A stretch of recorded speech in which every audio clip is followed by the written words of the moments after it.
បើថាប្រាក់ខែ200ចាយគ្រប់250ចាយគ្រប់$1000$1000ហ្នឹងគឺអ្នកណាដែលចូលតបហ្នឹងគឺឲ្យបើថាបើបានចូលតបទាំងអស់បាន$1000ដើម្បីអាចរស់នៅបានទៅឲ្យបងប្អូនខ្មែរដែលអត់ការងារទាំងអស់ទៅចូលធ្វើទាហានទាំងអស់តែម្ដងទៅក៏ល្អដែរដើម្បីការពារជាតិយើងឲ្យបាន1000ហ្នឹងយកទៅទទួលទានទៅជួយទៅចាយទៅដើម្បីឲ្យវាជីវភាពយើងហ្នឹងក៏តែវាក្រាន់បើខ្លះដែរចាយទៅហើយបើជ្រុលដល់ខ្ចីបរទេសទៀតខ្ចីមកយកមកចាច់ទាហានប៉ុន្តែបងប្អូនចែកនេះណាកុំចេះតែថាចែកបានត្រូវមើលទាហានខ្មោចទាហានអីហ្នឹងឡើងវិញព្រោះជួនកាលលុយដែលយកទៅឲ្យទាហានយើងអត់ដល់ដៃទេបានតែរឿងទាហានបំផោងដល់ពេលត្រូវការប្រយុទ្ធប្រឆាំងរកទាហានអត់បានអាហ្នឹងក៏ជារឿងឈឺចាប់មួយដែរអំពើពុករលួយត្រូវកាត់ឲ្យបានហើយទាហានហ្នឹងទៀតសោតហ្នឹងគឺអត់ត្រូវការយកប្រពន្ធកូនយកអីទៅតាមទៀតទេគឺយើងត្រូវតែធ្វើឲ្យគាត់មានបន្ទាយមានអីហ្នឹងគឺថាបដោះបដាលគាត់គឺថាឲ្យជក់ជាំនៅក្នុងការសឹកសង្គ្រាមហ្នឹងហើយបំពន់គាត់កុំឲ្យខ្វល់ពីរឿងសមរភូមិក្រោយណាឡាយទៅវាយខ្មាំងភ័យរឿងដីលេងនវត្រាយកអត់បងលុយអត់ឃើញដីតើវាមានសតិសម្បញ្ញៈឯណានៅក្នុងការការពារឲ្យបានអាដីខ្លួនឯងការពារមិនបានហ្នឹងទៅការពារដីជាតិហ្នឹងការពារយ៉ាងម៉េចរឿងវាច្រើនអញ្ចឹងហើយតើចឹងតើជួយគ្នាយើងទាំងអស់នៅសមរភូមិក្រោយហ្នឹងជួយគ្នាទី1គឺលុបបំបត្តិអារឿងក្រុមអង្គញាបោកដីខ្យល់អីហ្នឹងយកទៅកាត់ទោសឲ្យអស់ទៅដើម្បីឲ្យវាមានអំពើដូចថាប្រទេសផ្ដាស់ហ្នឹងឬក៏អយុត្តិធម៌ហ្នឹងវាកាត់បន្ថយទៅវាលែងប៉ះពាល់ហើយតែប៉ះពាល់ដល់តែហ៊ានដល់អីហ្នឹងគ្រប់តែគ្នាគ្រប់គ្រួសារពួកគ្នាប្រាថ្នាបានលុយបានអីតិចតួចមកយកមកទិញនេះទិញនោះតែសង្ឃឹមថាបានដីបានអីនៅអីចឹងត្រូវចាញ់បោកគេចាញ់អីចឹងដោយសារអីជីវភាពទេអ្នកទិញដីទិញអីមួយចំនួនហ្នឹងដោយសារចង់វិនិយោគអីខ្លះទៅដើម្បីបានរបរឲ្យគ្រាន់ពីអ្វីដែលរស់មិនរស់ពីប្រាក់ខែប្រាក់អីចឹងណាបើមានប្រាក់ខែរស់មនុស្សដូចជាមិនសូវចាញ់បោកគេនឹងសន្ធឹកពេកទេព្រោះដោយសារអីរស់ហើយនៅពេលដែលខ្លួនរស់ហើយអាការចង់បានអីផ្សេងទៀតហ្នឹងចិត្តតែគិតថាអូមិនអីទេអត់ក៏បានដែរប៉ុន្តែដល់ពេលអ្វីដែលមានហ្នឹងវាមិនរស់អញ្ចឹងត្រូវការរកជំនួយឬក៏រកគេហៅថាផែនការ BC អីចឹងទៅដើម្បីជួយដោះដូរជីវភាពទប់ទល់ពេលឈឺកាត់ពេលអីអ្នកខ្លះមានកូនមានចៅអីមិនដឹងបានគេក៏ទ្រព្យសម្បត្តិអីកូនរៀនកូនអីគិត100ចម្ពោះអញ្ចឹងអាទាំងអស់ហ្នឹងវាពាក់ព័ន្ធគ្នាមកវិស័យគ្រប់ហេដ្ឋារចនាសម្ព័ន្ធវិញអញ្ចឹងបានសរុបសេចក្តីមកគឺទាំងអស់នេះយើង100ឆ្នាំទៀតបើយើងអត់កែអាហ្នឹងយើងអត់អាចទៅវាយឆ្នៃថៃឈ្នះទេប៉ុន្តែមិនមែនបានន័យថាអាទាំងអស់ហ្នឹងធ្វើឲ្យយើងបាក់ថាអូឥឡូវចឹងគេយកទាំងអស់មែនទេគំនិតធ្វើសង្គ្រាមនេះណាគួរតែលុបបំបត្តិចោលទៅព្រោះធ្វើសង្គ្រាមជាមួយអ្នកណាក៏តែអត់បានប្រយោជន៍អីដែរហើយខ្ញុំមិនជឿថាកម្ពុជាចង់ធ្វើសង្គ្រាមទេប៉ុន្តែមិនមែនបានន័យថាកម្ពុជាប្រទេសមានសុខសន្តិភាពអត់មានទ័ពខ្លាំងអត់មានការបំពាក់បំពន់យោធាអត់ទេគឺអាហ្នឹងគឺជាកម្លាំងដែលត្រូវការតែវិនិយោគឲ្យមានតម្លាអីអញ្ចឹងទៅឲ្យខ្លាំងរឹងមាំដើម្បីឲ្យពេលមានការអីគឺយើងមានឥទ្ធិពលនៅក្នុងការដែលតបតនឹងគេដែរមិនអត់សោះអញ្ចឹងទេគេទម្លាក់គ្រាប់90គីឡូដីចូលក្នុងដែនអធិបតេយ្យរបស់យើងសំណាញ់មេឃយើងហ្នឹងក៏មិនដឹងនៅឯណាហើយទៅបើសិនជាមានក៏អត់អីទៅតែបើអត់មានឬក៏យ៉ាងម៉េចហើយទៅថ្នាក់ដឹកនាំយើងអួតហើយដល់ពេលថៃធ្វើឲ្យយើងបាក់អំនួតដល់ពេលចុងក្រោយប្រជាពលរដ្ឋលែងទុកចិត្តរដ្ឋាភិបាលនៅពេលដែលប្រជាពលរដ្ឋបាត់សេចក្តីទុកចិត្តលើរដ្ឋាភិបាលនេះហើយជាបញ្ហាហើយបញ្ហានេះមិនមែនបានន័យថាសុកប្រជាពលរដ្ឋលែងជឿទេគឺដោយសារតែមាត់អត់គម្របរបស់ថ្នាក់ដឹកនាំយើងអួតហើយបើថាអួតមធ្យមវិញងុំនឹងចូលនឹងការដែលសគេសរសើរនឹងទៅទៀតខ្មែរយើងសរសើរស្លាប់បង្អាប់រស់ឲ្យរៀនយល់អំពីអាពាកសរសើរហើយបើខ្ញុំជាមេដឹកនាំសប្ងៃនេះណាពីម៉ោងនេះទៅអ្នកណាសរសើរលើកជើងដកទួលនីតិកវត្តចោលហ្នឹងព្រោះអ្នកនោះឯងគឺលើកជើងឲ្យយើងធ្លាក់ឬក៏បាក់ជើងងាប់ហ្មងព្រោះអីសរសើរដើម្បីទួលនីតិសរសើរដើម្បីបុណ្យស័ក្តិលៀបសក្ការៈតែអត់មើលការពិតអំពីភាពបរាជ័យគ្រប់យ៉ាងតើអស់លោកចង់កោតសរសើរថ្នាក់ដឹកនាំប៉ុណ្ណាទៀតបណ្ឌិតបញ្ញវន្តកវីអស់លោកតើអស់លោកចង់បំផ្លាញជាតិនេះឲ្យដល់កម្រិតណាទៀតដែលអស់លោកយកឱកាសអាជ័យធ្លាក់ទឹកហើយអើសរសើរដើម្បីលៀបសក្ការៈហើយខ្ញុំថាបន្ទោសទៅអ្នកសរសើរមកខ្ញុំវិញងុំរឿងអ្នកដែលចូលនឹងការសរសើររបស់គេដែរលេបចូលដែរខ្ញុំថាស្រុកខ្មែរទៅថាមេដឹកនាំយើងស៊ីជូប៉ុន្តែនៅស្រុកអាមេរិកនេះក៏មានមេដឹកនាំស៊ីជូដោយលោកត្រាំអញ្ចឹងដែរអាគេសរសើរអាគេឲ្យអាស្អីគេពានរង្វាន់ Nobel សន្តិភាពដែលគេទៅឲ្យមេបពប្រឆាំងនៅវេណុយហ្សេឡាណាយកមកឲ្យគាត់លេបចូលដែរហើយបងប្អូនខ្លះចេះថាអីនៅអាមេរិកជនជាតិអាមេរិកសោះអត់អីបានរិទ្ធគុណគេដឹកនាំខ្លួនឯងអញ្ចឹងអាមេរិកគេអស្ចារ្យណាអាមេរិកអស្ចារ្យច្រើនយ៉ាងមិនមែនមេដឹកនាំអាមេរិកគ្រប់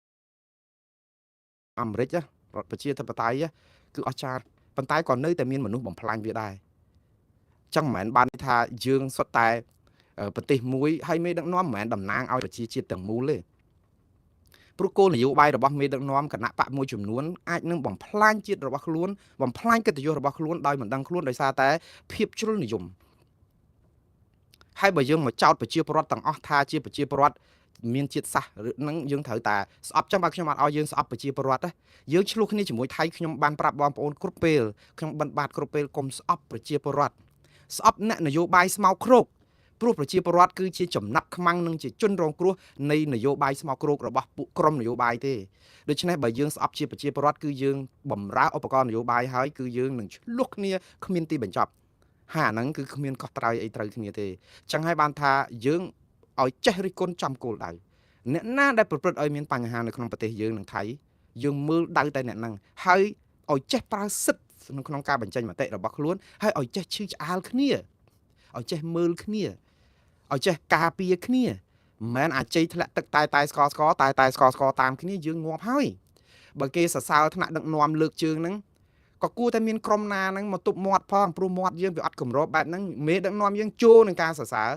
ប៉ុន្តែសួរថាតើបានប្រយោជន៍អីដូចលោកត្រាំចូលនឹងការសរសើរនឹងគេឲ្យអាសញ្ញាបត្រឬក៏ពានរង្វាន់ Nobel សន្តិភាពក្រុមរបស់គាត់ហៃអើអស្ចារ្យថាគាត់នឹងជាបុគ្គលអស្ចារ្យប៉ុន្តែប្រជាពលរដ្ឋស្ទើរទូទាំងប្រទេសគេកោតទោស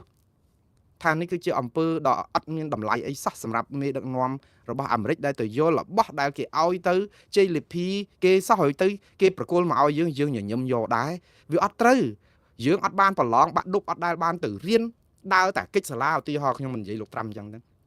ហើយទៅស្រាប់ដល់ពេលប្រឡងបាក់ឌុបជាប់មានបងប្អូនមិត្តភ័ក្ដិយើងគេប្រឡងជាប់ហើយគេថាខ្ញុំប្រឡងជាប់ខ្ញុំខ្ជិលយកដោយសារតែខ្ញុំស្រឡាញ់អ្នកនេះអ្នកនោះអីចឹងណាយកទៅនេះគឺជាសញ្ញាបត្របាក់ឌុបរបស់ខ្ញុំដើម្បីបកគោលឲ្យអ្នកឯងទៅហើយយកទៅទុកទៅយើងខ្លួនឯងអត់ដែលបានរៀនសោះនេះតែយកសញ្ញាបត្រហ្នឹងមកកាន់ប្រាប់ថាជាសញ្ញាបត្ររបស់យើងវាទៅរួចទេវាអត់ទៅរួចទេក្មេងបៀមដៃណាក៏គេមើលឃើញអញ្ចឹងបានតែវិលមកវិញបងប្អូនកុំថាឡើយនៅស្រុកយៈណាស្រុកណាក៏ដោយកុំចូលជាមួយនឹងការបញ្ជោហើយឲ្យស្អប់ខ្ពើមអំពើផ្ដេសផ្ដាស់ទើបតែយើងទៅជាមួយគ្នាបានហើយកម្ពុជាខ្ញុំអត់លើកទឹកចិត្តឲ្យធ្វើសង្គ្រាមទេហើយកុំទៅធ្វើសង្គ្រាមជាមួយថៃទៀតអីវាអត់ឈ្នះគេទេហើយខ្ញុំមិនមើងងាយទៅហ៊ានយើងទេបើយើងនៅក្នុងស្ថានភាពបែបនេះ100ឆ្នាំទៀតក៏អត់ឈ្នះគេដែរយើងអត់ឈ្នះគេទាំងសពាវុធយើងអត់ឈ្នះគេទាំងវិន័យដោយសារអីយើងខ្វះខាតកងទ័ពយើងដើរថតរូបគ្រប់ត្រង់សេហូបបាយហូបអីនឹងអាខិរខិរខៈហ្នឹងដើម្បីអីដើម្បីយកសមានចិត្តឲ្យបងប្អូនជួយឧបត្ថម្ភព្រោះអាហ្នឹងជាសារពាណិជ្ជកម្មមួយដើម្បីឲ្យបងប្អូនមានអាណិតអាសូរឃើញរែកពុនស្បៀងអីឡើងទៅលើភ្នំអីបិចញុះជប់ខ្លួនអាសម័យបច្ចេកវិទ្យា drone គេលើកអង្គបាន4-10គីឡូយកទៅដាក់នៅលើភ្នំណាក៏បានដែរតែយើងនឹងនៅស្ពាយនៅរត់នៅពុននៅអីចឹងដើម្បីអីបង្ហាញអំពីភាពលំបាកប៉ុន្តែនៅក្នុងពេលហ្នឹងបងប្អូនបានជំនួយបានអីហើយដើម្បីឲ្យឃើញពីទុកលំបាករបស់ទាហានយើងណោះទាហានថៃគេមើងងាយយើងគេថាអូទាហានខ្មែរវាយបែបនេះតែប្រហែលតែមកប្រាវទៅអស់ហើយមានស្បៀងឯណាបើលេងពុនមុំឡើងដល់លើភ្នំមួយថ្ងៃវល់ល្ងាចដាច់ខ្យល់ងាប់ហើយបើសិនជាពាត់ឲ្យជាប់ទៅបានស្បៀងឯណាហូបយើងធ្វើឲ្យគេមើងងាយយើងណាហើយដល់ពេលអញ្ចឹងអាវិន័យហ្នឹងគឺមិនមែនគាត់ចង់ធ្វើឲ្យខូចវិន័យទេដោយសារតែស្ថានភាពជីវភាពហើយដល់ពេលនិយាយទៅថាយើងមើងងាយកងទ័ពហ្នឹងហើយអាវិធីលើកជើងនឹងសរសើរគ្រប់យ៉ាងអួតគ្រប់យ៉ាងហ្នឹងហើយដែលធ្វើឲ្យយើងរលាយដល់សប្តាហ៍ថ្ងៃហ្នឹងដែលយើងខ្សោយគ្រប់យ៉ាងគឺដោយសារតែមើលមិនឃើញអំពីអាទង្វើដែលត្រឹមត្រូវអាណានិយាយអីរិះគន់គឺពុកណែញុះញង់ចាប់ដាក់គុកឲ្យតែល្អអញ្ចឹងបានថាបងប្អូននាំគ្នាទៅមើលរឿងវីដេអូ Hollywood ដែលគេនិយាយគេហៅថាមេដឹកនាំផ្ដាច់ការណា The Dictator ទៅមើលវីដេអូហ្នឹងទៅខ្សែភាពយន្តរបៀបប្រឌិតទេក៏ប៉ុន្តែមានន័យអប់រំច្រើនព្រោះមេដឹកនាំផ្ដាច់ការហ្នឹងគឺឲ្យតែអ្នកណាតវ៉ាខុសមាត់អីតិចបជាអាមីអាថោងឲ្យយកទៅសម្លាប់ចោលអ្នកណាក៏ដោយគឺដាច់ខាតឲ្យតែខ្ទាស់ពីខ្លួនគឺត្រូវចាប់គុកសម្លាប់ចោលកាប់ចាប់គុកសម្លាប់ចោលហើយគេយកទៅធ្វើតាមខ្លួនចឹងរហូតដើម្បីអីខ្លាចគេយកអាអ្នកដែលមិនព្រមអនុវត្តតាមបញ្ជាហ្នឹងទៅសម្លាប់ចោលដែរក៏ប៉ុន្តែនៅពេលដែលចុងបញ្ចប់នៃសាច់រឿងហ្នឹង of the dictator ហ្នឹងមេដឹកនាំផ្ដាច់ការហ្នឹងស្រាប់តែបុគ្គលទាំងអស់ដែលគេយកទៅសម្លាប់ចោលហ្នឹងនៅរស់ទាំងអស់ហេតុអីដោយសារតែមនុស្សនៅក្នុងប្រព័ន្ធហ្នឹងគេគិតថាបើយើងសម្លាប់ចោលទៅតាមមេដឹកនាំដែលផ្ដេសផ្ដាស់បែបនេះមនុស្សស្លាប់អស់មនុស្សអត់មានខុសអីសោះយកគេទៅសម្លាប់ចោលដែរតើបង្កើតភាពអយុត្តិធម៌ប៉ុណ្ណាថ្ងៃហ្នឹងសម្លាប់អ្នកដទៃថ្ងៃក្រោយនឹងសម្លាប់អាខ្លួនឯងជាអ្នកយកគេទៅសម្លាប់ចោលហ្នឹងដូច្នេះគេនាំគ្នាខ្សឹបខ្សៀវគ្នាទៅគេមានពីប្រព័ន្ធគឺលាក់មេនៅក្នុងន័យថាបើមេថាយកអាមួយនេះទៅសម្លាប់ចោលគឺយកទៅប៉ុន្តែយកទៅឲ្យទៅធ្វើការអីឲ្យបាត់មុខទៅកុំឲ្យឃើញមុខឃើញមាត់អីប៉ុន្តែឲ្យរស់ដល់តែពេលស្រុកស្រួលបួល មេដឹកនាំផ្ដាច់ការត្រូវគេផ្ដួលរំលំអ្នកទាំងអស់នោះមកវិញទាំងអស់ហើយមេដឹកនាំនោះឃើញថាខែម្នាក់អស់ប្រហែលអ្នកនេះសិតតែឲ្យសម្លាប់អស់ហើយចឹងក្រុមគេប្រាប់ថាអត់ធ្វើតាមផងព្រោះបញ្ជាផ្ដេសផ្ដាស់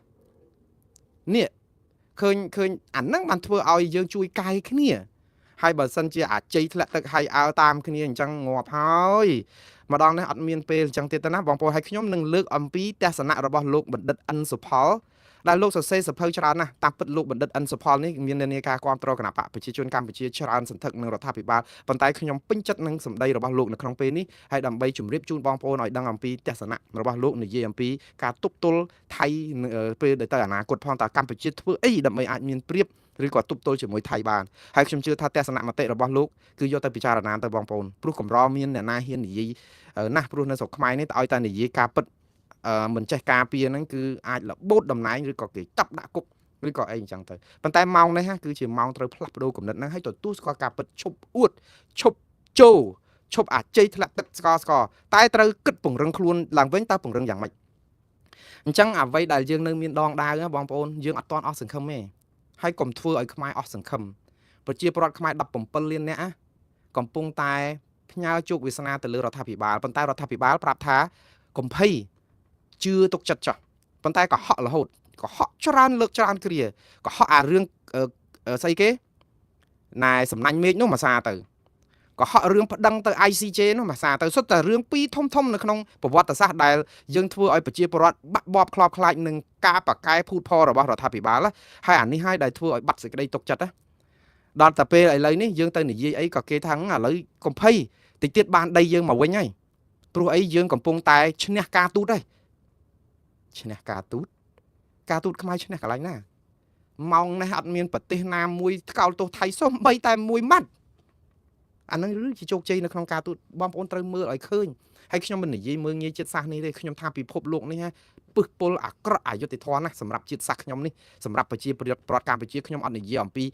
ភាពអយុត្តិធម៌សម្រាប់រដ្ឋាភិបាលខ្មែរដែលដឹកនាំដោយគណៈបកប្រជាជននេះប៉ុន្តែជាភាពអយុត្តិធម៌មួយរបស់អង្គការសហប្រជាជាតិរបស់សហគមន៍អឺរ៉ុបរបស់សហរដ្ឋអាមេរិកនិងប្រទេសជាច្រើនទៀតរួមទាំងចិនដែលជាសម្ព័ន្ធមិត្តចាក់ទឹកមិនលិចរបស់ខ្មែរនេះផងចំពោះជាតិសាសន៍មួយនេះសម្បើមណាស់គឺអយុត្តិធម៌ហួសហេត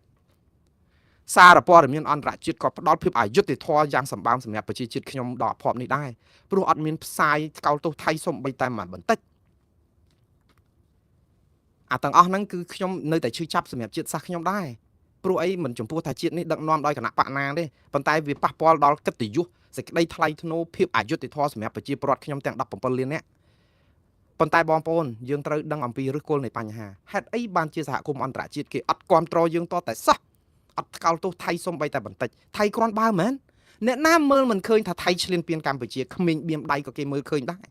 ព្រោះអីកម្ពុជាទទួលស្គាល់ហើយនៅពេលដែលយើងប្រាប់ថាយើងមិនអាចវាយឈ្នះថៃយើងមិនមែនជាអ្នកឈ្លានពានថៃទេថៃឈ្លានពានមុនគឺយើងព្រមទទួលស្គាល់ថាកម្លាំងយើងអត់ដល់ថៃទេនេះនៅពេលនេះដែលខ្មែរហ៊ាននិយាយការពិតថាយើងកម្លាំងមិនដល់គេទេតែយើងក៏មិនចង់ឈ្លានពានដីអ្នកណាដែរហើយមិនបាច់ប្រាប់ថាយើងចង់ឈ្លានពានដីគេទេខ្មែរយើងមេដឹកនាំអត់ដែលមានប្រវត្តិទៅដើមដីណាបាន1មីលីម៉ែត្រទេមានតែបាត់ដីគ្រប់ចំនួនហើយអញ្ចឹងបានន័យថាមិនចាំបាច់ប្រាប់កូនខ្មែរថាយើងបានដីទេព្រោះតាំងពីសម័យមហានគរមកដីប៉ុណ្ណានៃរួមតូចមកនៅតែប៉ុន្តែសបកអណ្ដើកហ្នឹងតារួចទៅយើងទៅដើមពីណាបានយើងការពារអាហ្នឹងកុំឲ្យតែវាបាត់ទៅហៅថាអស់ចាស់ហើយប្រជាពលរដ្ឋខ្មែរច្បាស់ជាដឹងគុណថ្នាក់ដឹកនាំឥឡូវការពារអាមកសបកអណ្ដើកហ្នឹងអត់បានទៀតនេះគឺគេវិញយកតិចទីអស់ម្ដងនេះគឺជាម្ដងដែលបាក់រៀបដល់ដីតែម្ដង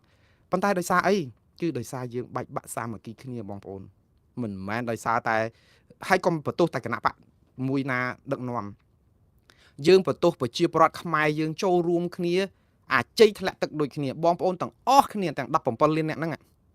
និស្សិតបញ្ញវន្តបណ្ឌិតហ្នឹងគឺចូលរួមក្នុងប្រវត្តិសាស្ត្រដែលធ្វើខ្លួនជាប្រជាពលរដ្ឋអាច័យធ្លាក់ទឹកនិងតែស្កខ្ញុំអរគុណណាស់បងប្អូនច្រើនណាស់ដែលមានសមានចិត្តអាចតវ៉ាច្រើនតែជាពិសេសគឺអ្នកដែលតវ៉ាដែលហ៊ានឆ្កឹះហ៊ានតតាំងហ្នឹងគឺអ្នកនៅស្រុកក្រៅទេហើយអ្នកនៅស្រុកក្រៅហ្នឹងមិនមែនជាអ្នកបានកើតរស់រានមានជីវិតចាប់កំណើតនៅអាមេរិកទៀតគឺជាអ្នកដែលរត់រួចពីការដែលគេតាមធ្វើទុកបុកម្នេញទេរត់ចោលកូនប្រពន្ធគ្រួសារមាតុភូមិដល់កំសត់រត់ចោលមកក្រៅស្រុកគេថាពួករត់ចោលស្រុកទៀតអ្នកដែលនៅក្នុងស្រុកគេធ្វើបាបធ្វើទុកបុកម្នេញអស់ចាប់ដាក់គុកមិនអាចនិយាយអីបាននៅคล้ายទៅជ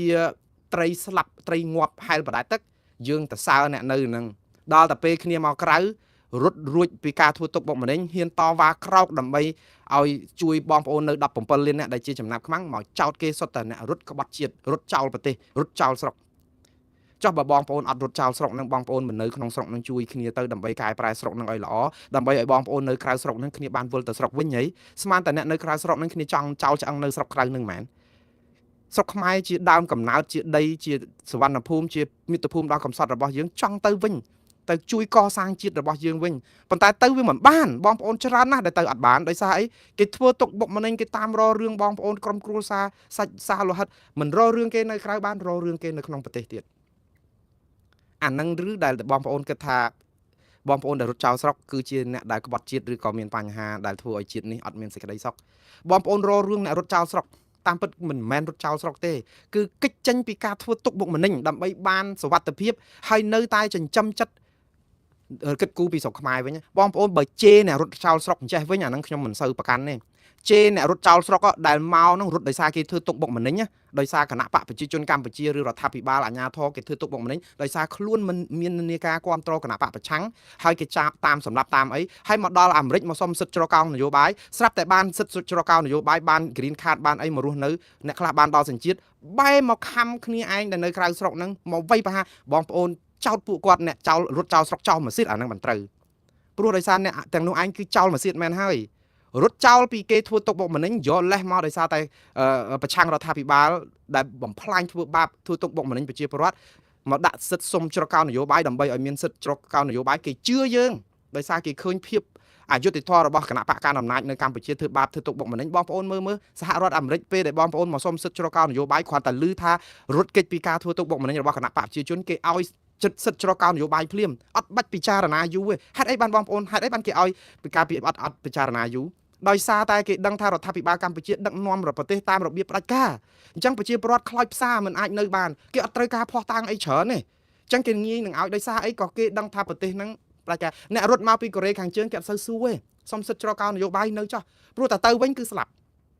គឺវាអញ្ចឹងដោយសារយើងបង្កើតឲ្យមានរបៀបដឹកនាំរដ្ឋមួយដែលសូម្បីតែសហរដ្ឋអាមេរិកក៏គេគិតថាប្រជាពលរដ្ឋរងទុក្ខសោកខ្លោចផ្សារទៅថៃអង្គការសហជីវជាតិឲ្យសិទ្ធិជនភៀសខ្លួនភ្លាមព្រោះអីយើងធ្វើទុកបុកម្នេញដូចលោកផនផាណាអីទៅដល់ថៃហើយនឹងទៅតាមចាប់រសម្លាប់យកទៅសាកសពមកក៏បានដែរឲ្យតែចាប់បានដើម្បីអាកមន់គម្រាមសัตว์ស្វាអីអញ្ចឹងហើយយើងនិយាយពីមានមោទនភាពខ្លាំងមែនតើនៅពេលដែលយើងបំផ្លាញគ្នាឯងហើយធ្វើឲ្យអន្តរជាតិព្រឺព្រួយដោយសារយើងយើងសប្បាយហើយយើងអត់មានខ្លាចនៅក្នុងការធ្វើដូច្នេះទេឲ្យលឺខ្ទរខ្ទាពេញពិភពលោកដើម្បីអីសារហ្នឹងគឺចង់គម្រាមក្រុមប្រឆាំងឈប់ឲ្យប្រឆាំងតាមពិតដើម្បីអំណាចរបស់ខ្លួនតាតែដល់ពេលជាតិសាសន៍យើងគឺបាក់មុខលើឆាកអន្តរជាតិតែម្ដងគឺគេមើលមកនឹងថាងាប់ហើយហេតុអីបានជាថ្នាក់ដឹកនាំយើងរបៀបដឹកនាំរដ្ឋយើងធ្វើឲ្យប្រជាពលរដ្ឋខ្លោចផ្សារមកទាំងវងទាំងវាយទាំងកូនទាំងចៅសុំសិទ្ធិជ្រកកោនស្ទើរគ្រប់ប្រទេសហើយទៅមើលករណីសុំសិទ្ធិជ្រកកោនទៅច្រើនណាស់គាត់មិនមែនរត់ចោលស្រុកទេបងប្អូនបុគ្គលិកអាស៊ីសេរីនេះជាឧទាហរណ៍ធ្វើទុកបុកម្នេញគ្នាបិទអាវិជ្ជគ្នាហើយនឹងគឺតាមរធ្វើទុកបុកម្នេញគ្នារត់ប្រផាត់ប្រភិញទៅដល់ថៃទៅសុំសិទ្ធិជ្រកកោននយោបាយនៅថៃរាប់ឆ្នាំទាំងគ្រួសាររស់នៅវេទនាទម្រាំតែបានប្រទេសទី3គេនាំមកចេញព្រោះអាសំណុំរឿងហ្នឹងវាច្រើនអញ្ចឹងវាត្រូវការពេល3ឆ្នាំទៅ5ឆ្នាំហើយថាគ្នារត់ចោលស្រុកដល់តែពេលបានមកស្រុកក្រៅទៅគ្នាក៏នៅតែបន្តការងារមួយចំនួនហ្នឹងក៏ទៅធ្វើអីផ្សេងអញ្ចឹងទៅអញ្ចឹងបានថាបងប្អូនការដែលរត់ក្រៅស្រុកឬក៏ពួករត់ចោលស្រុកនេះណាគឺជាភាសារបស់ពួកខ្មែរក្រហមទេព្រោះគេថាតែមានការអីប្រុចរត់អត់នៅស្រុកទេរត់ចោលរាសហើយអ្នកដែលនៅរាសនៅជាពិសេសគណៈបកកណ្ដាលអំណាចគេថាគេគឺជាក្រុមដែលនៅការពារខ្ញាំស្មៅហូបថ្មហូបគ្រោះជាមួយនឹងរួមសក់រួមទុកជាមួយប្រជាពលរដ្ឋអត់ដែលរត់ចោលបងប្អូនទេខ្ញុំសរសើរដោយស្មោះខ្ញុំសរសើរវីរភាពលោកកម្មសុខាខ្ញុំសរសើរវីរភាពលោករងឈុនខ្ញុំសរសើរវីរភាពមនុស្សច្រើនណាស់នៅក្នុងជួររដ្ឋាភិបាលជួរគណៈបកនយោបាយសកម្មជនផ្សេងកញ្ញាសេងធីរី